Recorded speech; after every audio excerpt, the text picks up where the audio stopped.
Good day to you, 9th and O. This is Devotionables, brief devotions for busy people. I'm Brandon, one of the pastoral interns. It's good to be with you today. We continue our Bible reading, which leads you and I into the tail end of Deuteronomy, verses chapter 27 and 28.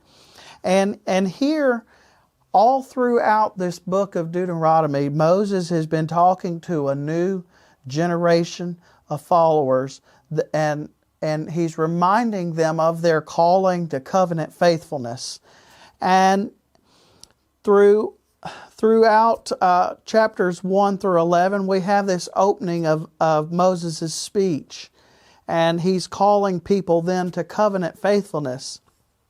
And this idea throughout chapters 1 through 11 that Moses is calling his people to covenant faithfulness for obedience and devotion to the Lord.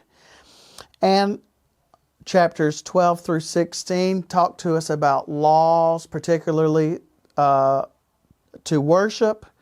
In chapters 16 through 18, he talks to the Israel's leaders about their character. Chapters 19 through 26, we talk about civil laws. And we come then to this third and final warning in chapters 27 through the end of the book, that Moses gives this final warning, this final plea to his people to listen and obey God. And that's where we find ourselves in chapter 28.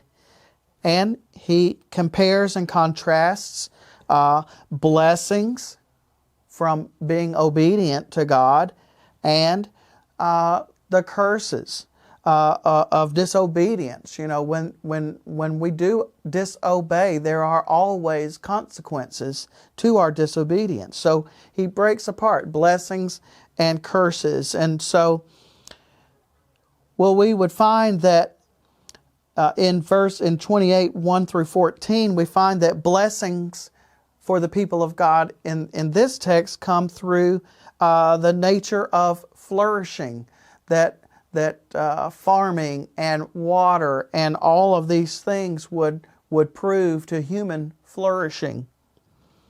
Now in verses 15 through the end of the chapter, in verse 60, the curses he describes, and that would again come through nature, and nature would wreak havoc on that farming agrarian culture there, that there would be drought and disease, and all that they would work for would be gone due to their disobedience.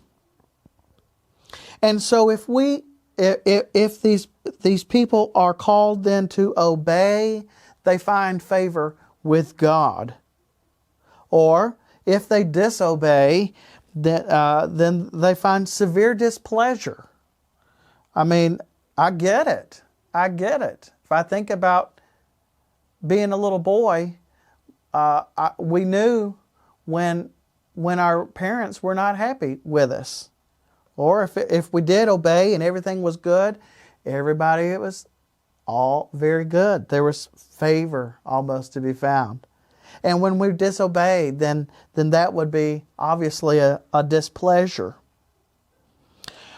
Well, what happens then that we find in chapter 30, at looking ahead, that we're told that therefore choose life, that you and your offspring may live. Verse 20, loving the Lord your God, obeying His voice, and holding fast to Him, for He is your life and length of days, that you may dwell in the land that the Lord swore to your fathers, to Abraham, to Isaac, to Jacob, to give them.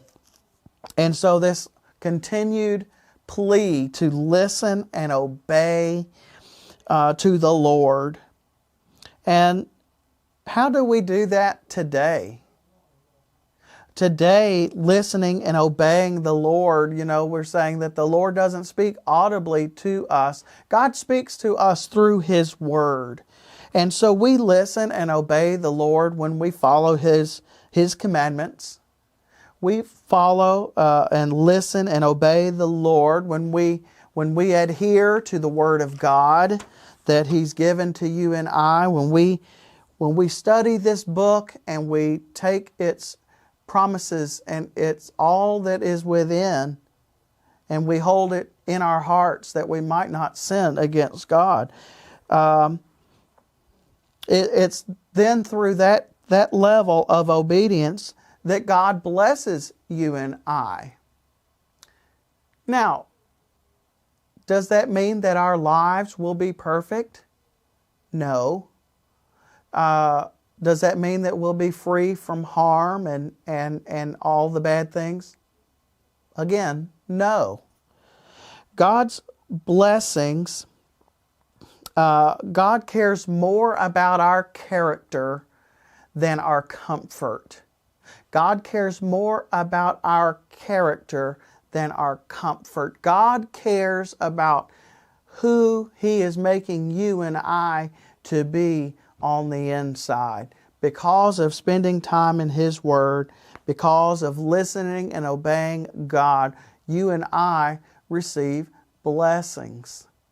And this is to say that we can do this because of the covenant faithfulness God gave to His people all the way back in the book of Deuteronomy.